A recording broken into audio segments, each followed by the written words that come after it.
Assalamualaikum warahmatullahi wabarakatuh. Waalaikumsalam warahmatullahi wabarakatuh. Selamat sore, salam sehat selalu bagi kita semua. Berjumpa kembali dengan program Pojok PKPA, yakni program atau acara yang diselenggarakan oleh UPT Pusat Karir dan Pelacakan Alumni Universitas Muria Kudus. Di Pojok PKPA ini kita akan banyak memperoleh informasi dari para narasumber, dari para pembicara yang kita hadirkan ya di Pojok PKPA ini, khusus untuk share informasi, share pengalaman yang tentunya akan sangat bermanfaat sekali bagi sivitas akademika UMK, alumni dan juga masyarakat pada umumnya. Nah, di kesempatan Pojok PKPA sore hari ini kita akan mengetengahkan sebuah tema, yakni peran research study bagi institusi dan alumni. Nah, untuk membahas tema tersebut telah hadir di tengah kita seorang narasumber yang sangat kompeten di bidang research study. Beliau adalah Bapak Muhammad Arifin MKom. Beliau adalah seorang praktisi research study Kemendikbud dan juga seorang dosen ya di program studi Sistem Informasi Universitas Muria Kudus. Beliau sudah istilahnya melalang buana ya Pak di dunia research study yang sudah sangat berpengalaman. Tentunya nanti kita akan membahas ya secara tuntas tema yang akan kita ketengahkan sore hari ini. Selamat sore Pak Arifin. Selamat sore Pak Budi. Apa kabarnya hari ini Pak? Alhamdulillah baik Pak Budi. Sekarang sibuk apa Pak Arifin? Ya sekarang sedang studi Pak. Jadi alhamdulillah dapat kesempatan untuk studi lanjut. Dan ya sekarang sibuk-sibuknya mengerjakan tugas seperti anak-anak kuliah. Dan alhamdulillah bisa meluangkan waktu ya Pak di podcast kita sore hari ini ya. Kebetulan kalau minggu-minggu ini UTS Pak, jadi ya alhamdulillah agak slow. Longgar itu ya Pak ya. Ini sudah dikerjakan beberapa hari yang lalu. Jadi gini Pak, sore ini kan kita akan menyampaikan atau mengetengahkan sebuah tema tentang research study Pak. Seberapa besarkah peranannya terhadap institusi dan alumni gitu ya Pak. Tapi sebelum kita masuk ke tema intinya, kita dari alumni, dari mahasiswa dan juga dari masyarakat itu pengen tahu Pak, sebenarnya kegiatan research study itu apa? Karena kan istilah-istilah masih asing ya, jadi kita semuanya belum begitu mengenal apa itu research study. Mungkin di kesempatan ini Pak Arifin bisa menyampaikan ya sedikit tentang apa itu research study Pak. Iya Pak, jadi research study itu kan sebenarnya bahasa Inggris gitu nggih Pak. Yang awalnya kalau di dunia atau di bahasa Indonesia kan ya pelacakan alumni atau ada yang menyebut itu penelusuran alumni juga samalah, monggo lah. Intinya kegiatan research study itu adalah kegiatan di mana dari kampus atau dari universitas itu ingin mengetahui lulusannya itu ingin mengetahui sekarang ada di mana, kemudian bekerja di mana, kapan dia mulai bekerja setelah lulus, posisinya sekarang seperti apa, level pekerjaannya di mana, apakah sama dengan materi yang disampaikan, yang ada diterima di masyarakat itu sama atau tidak. Kemudian level pekerjaannya, jadi ketika dia lulusan S1 itu bekerja di level S1 atau di level S2 atau justru di level D3 atau SMA. Nah, diantaranya yaitu. Kemudian itu juga sebenarnya bisa untuk mengukur keberhasilan suatu institusi atau universitas Pak Budi. Jadi dengan melaksanakan research study itu kan kampus atau institusi, khususnya institusi pendidikan itu bisa mengetahui lulusan kami itu seberapa tingkat keterserapannya di dunia pekerjaan, atau yang sukses melanjutkan studinya, atau yang mendirikan perusahaan atau usaha gitu ya, berwirausaha itu Pak. Iya. Jadi kan intinya institusi, contoh UMK ya, ingin mengetahui seberapa berkualitaskah gitu ya alumni kita setelah mereka lulus dari UMK, artinya masih dipantau gitu ya Pak ya, dipantau seberapa kegunaannya di masyarakat itu seberapa gitu ya. Dan ini juga sebenarnya kan begini Pak, Trace Study ini juga merupakan program dari kementerian, yang sekarang jadi Kemdikbud gitu ya. Jadi selain untuk mengukur keterserapan alumni atau tingkat keberhasilan dari kampus atau dari universitas, itu juga bisa digunakan untuk ini Pak Budi, untuk mengetahui atau untuk istilahnya ya. Jadi kalau kampus itu untuk pemeringkatan, ini juga digunakan untuk pemeringkatan. Dan yang paling penting juga, Trace Study ini juga bisa digunakan untuk akreditasi. Itu yang poin utama ya Pak? Betul, penilaian di akreditasi gitu ya. Iya, kalau kampus itu kan memang poin utamanya itu kan di akreditasi ya Pak ya. Jadi kalau akreditasinya baik, itu cenderung suatu kampus itu bisa dinyatakan baik.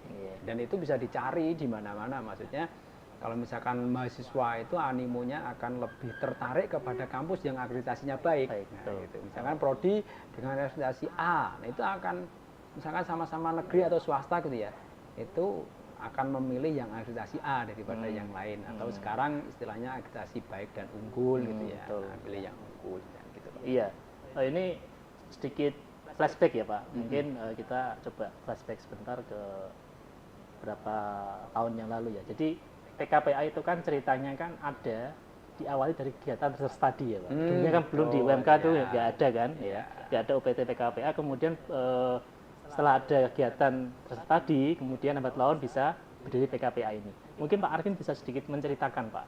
Hal ihwalnya seperti apa sehingga UPT PKPA ini bisa ada di UMK gitu ya. Iya. Oke, terima kasih Pak Budi. Jadi alhamdulillah saya itu kebetulan memang mengawal berdirinya PKPA UMK ini jadi UPT gitu ya Pak ya. Memang diawali dari tahun 2012 yang lalu itu sebenarnya ada hibah Pak.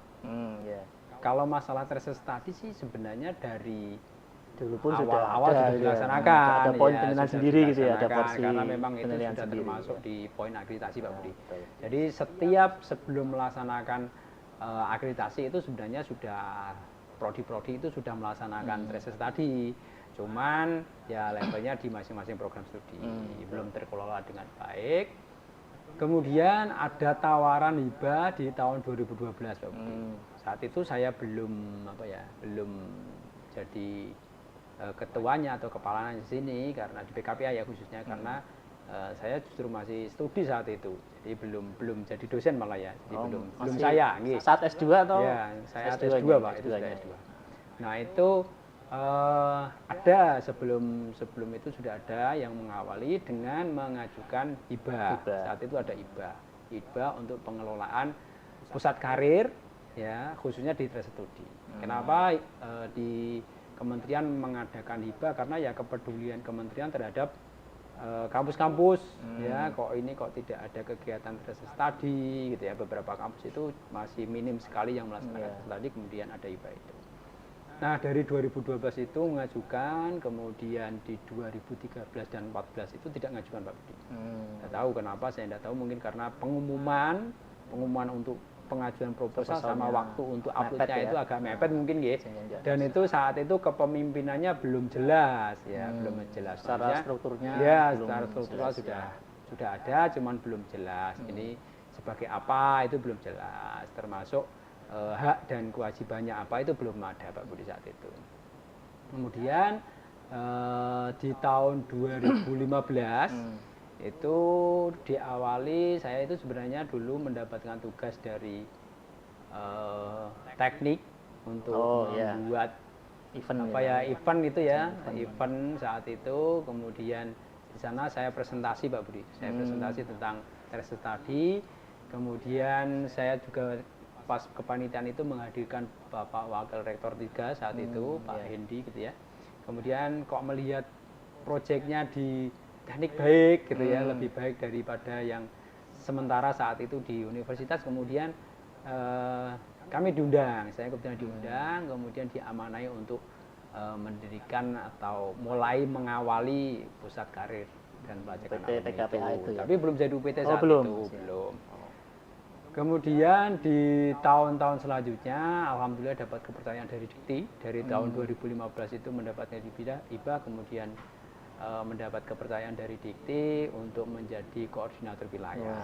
Gitu, alhamdulillah. Ini meraih menanjak Pak Ya, karirnya ya mulai Pak. dari itu karena ya memang gimana ya Pak, alhamdulillah itu apa ya, jadi laporan kami itu menurut dari tim pusat itu sangat sesuai dan gitu. yang paling bagus gitu, sehingga jadi percontohan. Jadi saya masih ingat sekali saat itu ke Bali diseminasi gitu ya. Jadi melaporkan hasil dari hibahnya itu di Bali saat itu saya ketemu orang-orang itu ketika berkenalan pada, oh ini toh Pak Arif, ini gitu. Saya ini ada apa? Sudah kok terkenal pada sudah, saya, Pak, ya? Iya, sebelumnya kok gitu kok pada tahu saya ini dari mana itu gitu ya Pak. Kemudian setelah itu saya tanya, oh tahu saya dari mana? Iya, laporan kamu itu dijadikan percontohan, sudah dikasih-kasihkan. Oh gitu, ya ya. Hari itu Pak Budi, kemudian alhamdulillah dipercaya. Sudah mulai dikenal itu ya Pak. Sudah mulai dikenal. Dan kondisi saat itu research study di Universitas Muara Kudus berjalan tapi berdasarkan by hibah. Kalau gitu. tidak mengajukan hibah ya tidak jalan, dapat. gitu ya. Itu tidak bisa menjalankan Jadi research study. belum bisa gitu. rutinitas dilaksanakan itu ya Pak. Belum saat itu. Terus akhirnya ya kami diberikan kepercayaan untuk selalu mendapatkan hibah Pak Budi. Lalu di tahun 2017 itu sudah mulai jadi UPT, sudah mulai jadi UPT. Kemudian karena saya dari 2015, 2016, 2017 itu lumayan sibuk jadi koordinator wilayah itu. Diwariwi ya Pak. Kemudian saya mengusulkan di UPT Pusat Karir ini, pelajaran alumni ini ada penambahan termasuk divisi-divisinya. Oh, divisinya. Jadi dulu belum ada divisi belum ada, baru di tahun 2017 itu sudah mulai ada divisinya dan saya mengundurkan diri dari kepalanya Pak Budi. Saat itu saya milih teman yang sekarang yang Pak Farid itu, kemudian beliau yang jadi kepala UPT-nya sekarang, kemudian saya diposisikan tetap memegang di research study-nya. Jadi saya lebih fokus ke research study-nya. Jadi awalnya seperti itu Pak Budi, kemudian saat jadi UPT pun anggaran belum sepenuhnya dikasih, jadi tidak ada namanya UPT tapi masih nginduk di Biro Kemahasiswaan. Jadi di Biro Kemahasiswaan. Jadi belum diberi penuh itu. Ya, belum. Nah ini seperti apa ini masih apa. Jadi namanya si UPT tapi kok masalah pendanaan dan sebagainya masih nginduk gitu. Kemudian kalau tidak salah sekarang sudah mulai tahun ini sudah berdiri sendiri, keuangannya mengelola dana sendiri. Betul. Alhamdulillah lah, baguslah dari situ. Nah, kalau dari sejarah yang tadi diuraikan oleh Pak Arifin ya, sekarang untuk perkembangan research study di UMK itu sudah sejauh mana Pak? Kalau kita lihat sampai sekarang, sampai detik ini gitu ya. Ya, alhamdulillah sudah, istilahnya gini ya Pak Budi ya. Jadi kalau dari awal kan kita mulai meraba-raba, mulai mencoba dengan cara yang ini, dengan cara yang ini, cara yang itu, cara yang ini gitu kan. Mulai dengan berbagai cara. Dengan mengirimkan by surat ya, yang balik itu kita kirimkan 500 surat, yang balik 300. Itu juga ada Pak Budi itu. Balik semuanya itu melalui pos itu, saat itu pakai perangko. Balik semuanya dulu. Tidak sampai ke alamat yang dituju gitu ya. Iya, sampai ke alamatnya yang dituju, alamat tidak ditemukan. Kemudian kita juga pakai telepon dulunya. Telepon itu sudah banyak yang sukses Pak Budi, ternyata alumni kita. Jadi ketika ditelepon yang jawab asistennya. Iya. Veronica ya. Ya betul. Namun yang itu sudah tidak aktif. Wah ini kacau ini. Mulai dari itu Pak Budi. Kemudian ya kita mencoba formula-formula baru, ya kan, metode-metode baru. Dengan cara-cara yang kita usulkan, kita coba, selalu kita mencoba, kita laporkan, kita evaluasi, jadi direncanakan, kemudian diproses, dievaluasi, kemudian dikembangkan lagi, direncanakan lagi, diproses. Nah itu berjalan lama Pak Budi, dari 2015 sampai sekarang, alhamdulillah 5 tahun ya. 5 tahun, nah sekarang saya sudah merasa kelihatan sudah mulai menemukan polanya yang baik. Ya nanti saya berharap nanti sekarang Pak Budi yang megang di research tadi ada pengembangan lagi. Metode ya baru tentunya gitu. Harus mengikuti metode-metode yang sekarang Pak Budi. Kalau sekarang media sosial yang ramai apa, tentunya kita harus bisa mendapatkan media itu ya. Kita mengikuti tren yang sekarang termasuk mahasiswa. alumni, calon alumni, oh alumni ini sekarang sudah pada pakai Instagram, ya harus kita mau tidak mau ya seperti itu. Oh pakai WA, berarti kita punya nomor WA-nya. Pakai email, ya kalau kita saklek harus sama dengan metode yang kemarin, saya rasa ya nanti ketinggalan ya. Dan ada apa ya, ada stimulan atau ada perhatian kita ke alumni, semakin banyak kita memberi perhatian ke alumni, insya Allah feedback kembali ke kita. Cuman begini Pak Budi, pada tahun baru ini, mulai tahun 2021 ini, yang semula itu kohortnya atau apa ya, sasaran responden itu 2 tahun setelah lulus, sekarang mulai kedepannya 1 tahun setelah lulus. Ya, ini mungkin bisa jadi informasi bagi alumni ya Pak. Jadi nanti biar tidak kaget ketika kita meminta untuk mengisi kuesioner itu ya. Iya, ini sih lebih enak, malah kalau menurut saya lebih bagus. Kenapa lebih bagus? Karena begini Pak Budi, alumni malah pada masih ingat. Ya, masih fresh kedekatan dengan lembaga itu masih ya, karena kan baru setahun lulus ya Pak. Ya, saya rasa ini malah ya salah satu yang bagus. Cuman nanti di penilaiannya yang mungkin kurang bagus itu di pendapatan pekerjaan, ya, mungkin ada yang belum, sampai 6 bulan belum dapatkan itu ada ya tidak apa-apa lah, tapi ya selalu kita inovasi lah bagaimana caranya biar nanti ya kita mendapatkan itu, dan kampus juga selalu berinovasi agar alumninya atau calon alumninya itu bisa segera mendapatkan pekerjaan atau studi lanjut atau mendirikan usaha. Merasa diperhatikan. Betul, itu alma maternya itu kan sangat penting sekali ya, karena itu kan timbul kedekatan dulu ya Pak. Jadi kita butuh data mereka selalu siap memberikan info yang terupdate gitu ya. Itu memang salah satu apa ya, metode yang kita jalankan seperti itu Pak Budi. Kalau kita apa ya, tidak mau tahu dengan mereka ketika lulus, lalu tiba-tiba kita minta data mereka ya agak kesulitan sih. Betul, kecuali misalkan kalau saya kemudian bimbingan saya minta untuk gimana sekarang bagaimana, nah itu karena beda. Tidak bisa otomatis ya Pak, artinya ada upaya-upaya tambahan itu ya untuk bisa mendapatkan data yang terbaru. Iya betul seperti itu. Nah ini gini Pak, jadi info dari teman-teman surveyor ya Pak yang ada di PKPA itu kan ada banyak responden di sini alumni yang ngasih tanggapan asal-asalan ya, ngasih tanggapan asal-asalan, atau mungkin juga mereka merasa tidak, ini buat apa saya isi, saya tidak sudah di sana itu. Bagaimana menurut Pak Arif ini pendapatnya terkait dengan fenomena yang seperti itu Pak? Oh gitu ya. Iya. Ya jadi seperti ini, memang mungkin ya apa ya, sebenarnya memang alumni itu memberikan jawaban itu sebenarnya memang hak dia. Memang hak dia mau memberikan jawaban atau tidak, itu sebenarnya memang hak prerogatif dari alumni. Cuman ya menurut saya kalau misalkan alumni memberikan tanggapan yang positif atau memberikan tanggapan yang apa adanya yang sesuai dengan kondisi yang sekarang, ya tidak usah ditutup-tutupi, tidak apa-apa. Malah bentuk kontribusi sebenarnya Pak ya. Itu sebenarnya malah memberikan kontribusi kepada alma mater. Betul, gitu.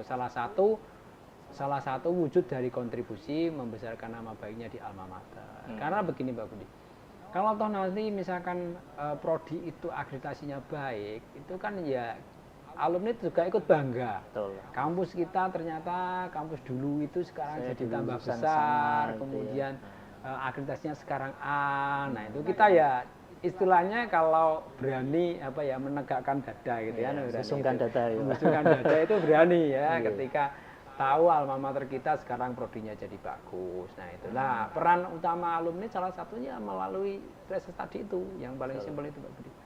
Jadi melalui trace study itu ya harapannya kami berharap khususnya bagi alumni untuk UMK khususnya ya, kalau saya berharap sih nanti malah justru memberikan feedback yang baik. Ya harapannya ya gitu. Minimal dia menyampaikan kondisi yang apa adanya lah saat diminta sesuai dengan kuesioner itu ya Pak ya. Dan mungkin untuk surveyor juga mungkin bisa disampaikan kalau ada yang seperti itu, disampaikan. Jadi perlu disampaikan kalau ini untuk kebutuhan apa. Kadang dikira penipuan Pak soalnya. Itu ada yang dikira penipuan itu ya. Itu kan apa namanya ya salah satu yang menghambat kita mendapatkan data yang valid. Oh gitu. Ya mungkin Pak memang apa ya, itu perlu dijelaskan dari awal memang penipuan atau tidak. Kalau biasanya kan ya rekan-rekan alumni khususnya ya, Kalau penipuan itu kan kalau nanti misalkan meminta nomor rekening, kemudian apa suruh mengirimkan atau mentransfer uang, nah itu atau mengirimkan nomor OTP kalau misalnya, nah itu penipuan. Tapi kalau cuman informasi selama tidak mengganggu aktivitas dia, ya berikan informasi dengan baik. Iya. Mungkin perlu ada semacam kan ya Pak, sosialisasi ya sebelum alumni lulus. Betul, ya, betul. Tentang adanya kegiatan studi setahun yang akan datang gitu ya. Mungkin kan itu bisa membuat mudah jalan kita dari tim surveyor ini untuk mendapatkan info dari alumni gitu ya. Betul, ya memang seperti ini Pak Budi. Itu penting bisa disampaikan dan mungkin menggunakan media-media ya, mungkin yang penting itu media-media atau mungkin apa ya Pak Budi ya, nanti selalu berinovasi lah, nanti kita selalu berinovasi karena kan dulu pernah disampaikan saat wisuda Pak Budi, itu sempat disampaikan oleh Pak Rektor, sampaikan kalau 2 tahun lagi kalian akan ada tes study. Nah ini kan wisudanya secara drive-thru gitu kan, jadi kan mungkin disampaikan satu-satu Pak. Nah itu mungkin ada cara lah, mungkin buat banner atau buat pengumuman atau saat minta berkas tanda tangan itu di dalamnya ada tulisannya bahwa nanti 2 tahun setelah lulus atau saat kesini mau melakukan 1 tahun ya. Kalau kesini saat mau minta tanda tangan itu nanti disampaikan. Nah itu mungkin salah satunya nanti lebih digalakkan dari sisi sosialisasi gitu ya Pak, karena kan mungkin alumni itu tidak mau mengisi kuesioner karena mereka belum tahu. Betul, gitu ya. Saya rasa seperti itu Pak Budi. Saya belum rasa tahu pentingnya apa. Gitu ya. Ya semoga dengan acara ini bisa memberikan informasi Pak ya pada para alumni agar mereka bisa memberikan feedback yang baik ya terkait dengan kondisi sekarang setelah mereka lulus gitu ya Pak. Nah sekarang gini Pak, kita kan tidak bisa lepas ya dari apa namanya kaitannya antara terstudi dengan kampus Merdeka Pak yang sekarang sudah digembar-gemborkan oleh pemerintah gitu ya, bahwa seluruh kampus harus menerapkan MBKM gitu ya Pak. Nah sekarang bagaimana peran dari terstudi di kampus Merdeka ini Pak? Jadi begini Pak Budi, kalau yang informasi yang terbaru yang kami peroleh dari Kemdikbud ya tentang kampus Merdeka itu kan sekarang kan menggunakan perkembangan teknologi kan semakin pesat ya Pak. Jadi menggunakan perkembangan teknologi itu, jadi karena banyak peran yang pekerjaan yang sudah mulai tergantikan ya dengan teknologi sehingga perlu ada penyampaian traces study. Nah penyampaiannya itu khususnya difungsikan untuk, karena begini Pak Budi, traces study itu bisa digunakan untuk mengukur mutu di dalam kampus Merdeka itu ya, dari mutu institusi itu ya. Pengajuan akreditasi itu kan sekarang bisa 5 tahun ya, 5 tahun itu bisa reakreditasi atau sebelum 5 tahun itu bisa mengajukan reakreditasi atau 2 tahun paling cepat itu 2 tahun. Nah itu syaratnya itu kalau yang mau otomatis, dia yang mau otomatis maksudnya trace study-nya atau akreditasinya secara otomatis itu tetap harus melaporkan trace study. Harus trace study itu harus diupload dan itu setiap tahun setiap tahun harus diupload di sana. Kemudian karena kan salah satu syaratnya biar bisa otomatis itu kan salah satu ya syaratnya itu kan melalui trace study, ada laporan trace study yang rutin, kemudian ada laporan dari masyarakat tentang mutu dari perguruan tinggi itu seperti apa. Kalau misalkan mutunya kurang baik ada laporan, atau dengan menurun drastisnya pendaftaran itu juga bisa jadi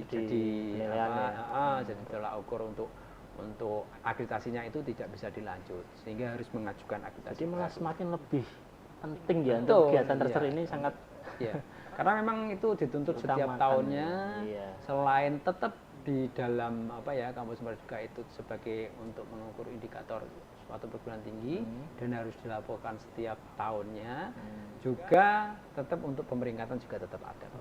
Jadi memang harus setiap tahun harus tetap selalu melakukan kegiatan yang namanya trace study. Dan sekarang periode trace study itu kan karena 1 tahun ya Pak Budi, itu boleh dilaporkan secara triwulan atau setiap saat boleh. Jadi tidak dibuka ada terus ya Pak untuk webnya itu selalu dibuka terus, kemudian bisa dikirimkan suatu saat. Ya, setiap saat bisa dikirimkan. Dan itu tidak alumni sendiri ya Pak ya yang upload ke sana. Jadi memang prosedurnya dari pusat karir UPT PKPA ini ke alumni yang mencari informasi ke alumni, dari alumni nanti kemudian yang melaporkan ke UPT, ya UPT dari universitas nanti akan dikirimkan ke PKTS itu ya, atau tresestadi.kemdikbud.go.id. Nah, sekarang websitenya di sana. Gitu Pak, jadi memang seperti itu. Jadi memang peran alumni juga sangat penting, dan sangat penting ya Pak untuk kampus Merdeka saat ini ya, karena kan salah satu tolak ukur dari kualitas atau mutu dari perguruan tinggi kan dari sana juga ya. Indikator pekerja atau indikator kinerja utama dari sebuah perguruan tinggi ya salah satunya dari situ. Mungkin bisa disampaikan Pak, item apa aja yang kiranya nanti akan ditanyakan oleh kita ke alumni ya, untuk bisa mendapatkan info yang nanti kita bisa kirim ke PKTS itu Pak. Jadi kalau data diri itu kan kita sudah punya, ya kalau data diri itu kita sudah punya Pak Budi. Alumni itu tidak perlu mengisikan data diri, malah justru akan diinformasikan dari surveyor ya. Kalau ini sama siapa, nilainya sekian, ya, kita sudah punya datanya semuanya. Yang perlu diinformasikan ya salah satunya misalkan kapan mendapatkan pekerjaan. Oh, itu yang penting ya. Ya, berapa bulan mendapatkan pekerjaan. Ya. Kemudian kesesuaian pekerjaan tadi yang sudah saya sampaikan di depan. Bidang studi. Dengan bidang studinya, misalkan saya komputer, bekerjanya di komputer, di bagian komputer, pekerjaan komputer itu. Kemudian level pekerjaannya, level pekerjaannya itu misalkan S1, kerjanya di level S1, ya gitu. Kemudian kalau usaha ya usahanya, sebagai apa dia, sebagai pemiliknya atau sebagai sebagai direkturnya atau karyawannya. Nah itu. Kemudian ada yang perlu dicanangkan juga ya Pak Budi ya. Ini ya agak sensitif sih, tapi ya biar bagaimanapun ini merupakan pertanyaan yang lumayan wajib ya, wajib diberikan itu tentang gaji Pak Budi. Gaji pertama itu berapa? Jadi ke teman-teman alumni kalau misalkan kok ditanya itu disampaikan aja apa adanya ya, itu. Apa adanya. Kalau kita tidak akan mempublish ke manapun ya, gajinya sekian kita cuma minta laporan saja ke. Ya betul. Jadi kita tidak publish, kita tidak publish ke umum itu tidak, tetapi kita laporkan ke Dikti saja, ke Kemdikbud ya. Nah, gaji ya mungkin bisa kalau kisaran lah ya Pak. Kisaran ya, boleh lah, kisaran tidak harus seperti itu. Kemudian dia saat kuliah itu mendapatkan beasiswa atau tidak, itu juga ditanyakan. Jadi poin juga itu. Kemudian level Pak Budi, level dari pekerjaannya, maksudnya gini, dia itu skala dari perusahaan atau tempat kerja. Ini masuknya nasional atau regional, lokal gitu ya, atau internasional. Nah ini perusahaan ini kira-kira apa kan yang tahu dia sendiri. Nah kan dia tahu saya ini levelnya perusahaan kami internasional, ya udah disampaikan kalau internasional itu. Ya diantaranya itu Pak Budi paling banyak itu. Memang sangat penting sekali informasi dari alumni pada lembaga ya Pak, untuk bisa mempertahankan itu ya keberlangsungan gitu ya.